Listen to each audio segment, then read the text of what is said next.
Hi, Dahlia Remler again.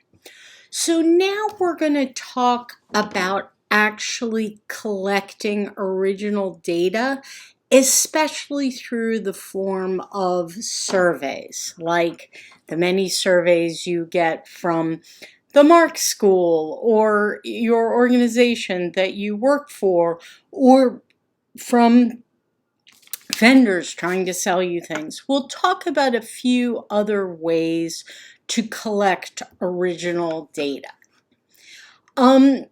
So we talked already about secondary data. That's when you don't collect your own data, but you go and you get data that someone else collected. And that could be survey data if someone else did a survey, or it could be administrative data, or it could be some of the fancier big data things we talked about, scraping data off the internet and so on.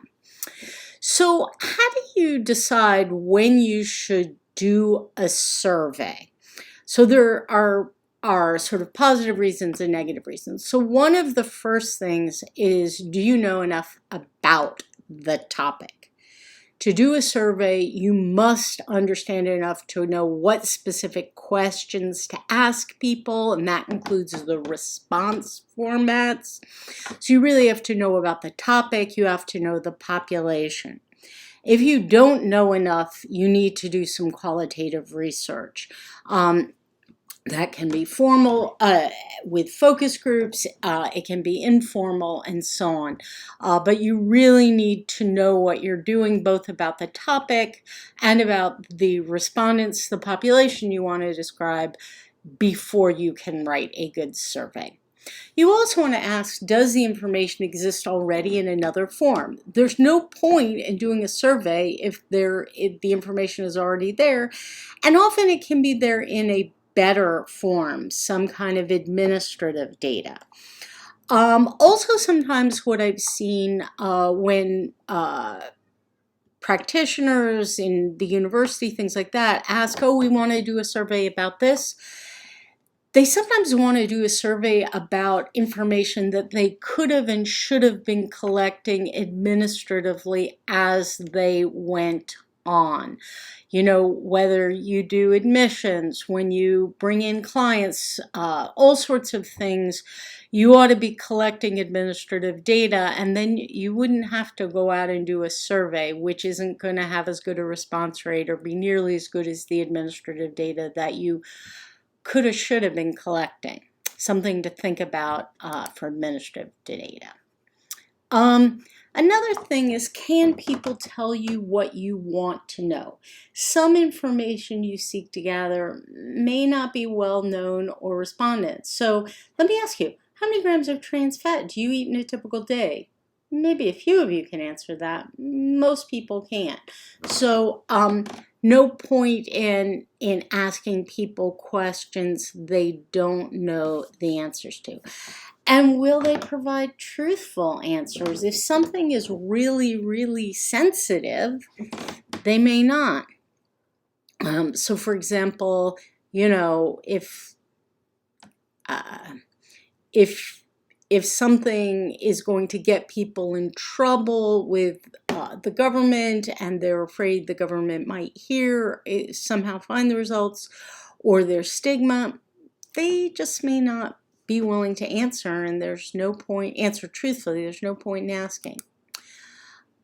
So now you can do this, and it's great for the next project number 2, in which you're designing a survey. Think of some emerging issue, topics that affect some population of interest to you. That could be at work or something you're interested in. Now think about a survey about this issue. Is that feasible and useful? Do you know enough about the topic to ask the right questions? Does the information exist already or from another source? Can respondents tell you what they want to know? Will they be truthful? So pause the video. Take a second. Okay, so now let's think about the big picture of the whole survey research process. So the first thing you want to do is identify the population and sampling strategy. Who do you want to survey? What population you're describing? Then a sampling strategy. And particularly important is the sampling frame, as we said. Best thing is a list. You don't always have a list. Can you stop people passing a certain building on the street? Randomly dial phone numbers. Just put something out on Facebook. If you do, who are you going to see? How well will that get at your population? And you want to develop a questionnaire. You want to start with an outline of topics or items and refine the question format and wording. So we're going to talk about that some more. And here, when you do this outline, you want to particularly think about the purpose of your questionnaire. As a practitioner, how are you going to use this information? What's actionable about it? You want to start with how you're going to use it. Then think about, okay, what do we really want to know to serve that purpose? Going back to the measurement, what's the construct? What's the concept that we're trying to measure? Sometimes things are, very manifest and very easy. Sometimes they're not. Once you have a questionnaire, you're going to pre-test the questionnaire and the survey procedure. So there's two pieces of that. Cognitive pre-testing, explore respondents' understanding of the questionnaire. Now maybe you think, oh, I'm just doing a small survey, to test people who've been working at our organization for a year. Everybody's going to understand it, and so on. You'd be surprised. You really want to give it to people, ideally similar people to the ones you're going to take in, and think about different types of respondents. Yeah, maybe the people who work in one division have a whole different set of experiences and a question won't be relevant, or you won't have the right response formats for them. You also want to do field pre-testing. Maybe you think, I got an email list, I'm going to send them a link, what could go wrong? You'd be surprised. How many different types of devices and browsers are they going to click on this link? So even when something seems really simple, you need to test the fielding. Now, if this is a big survey with, say people reading questions over the phone or things like that, boy, do you really need to test that stuff out. So, in the survey research process, you're going to recruit and train interviewers. Now maybe you think, well, we don't have interviewers, we just have a link. Okay, or maybe you think, it's just me, I'm the only interviewer. Practice yourself. But again, if you're hiring lots of people, boy, is this important. Collect the data, telephone calling, emailing, visiting, and so on. You're going to prepare the data for analysis.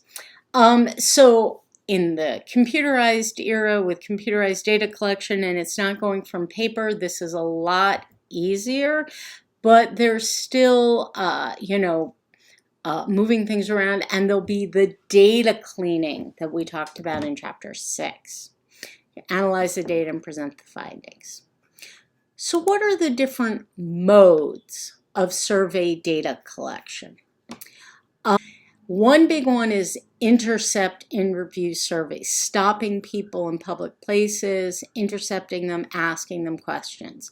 So this is like exit polls, people leaving a polling place where they cast their vote in an election, but users of a park, transit system, museum, as a way of getting at clients, this is a very important form of surveying.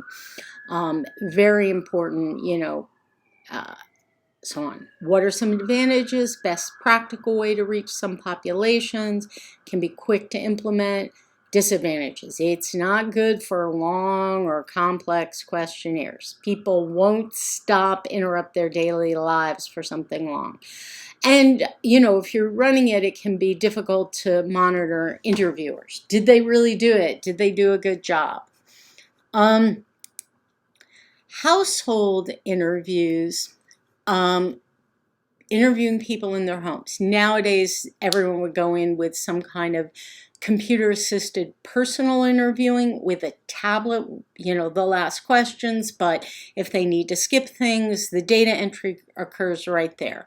Also, sometimes, particularly for sensitive questions, you'll want the respondents to answer themselves. So if something's very sensitive, you would hand the tablet over to them.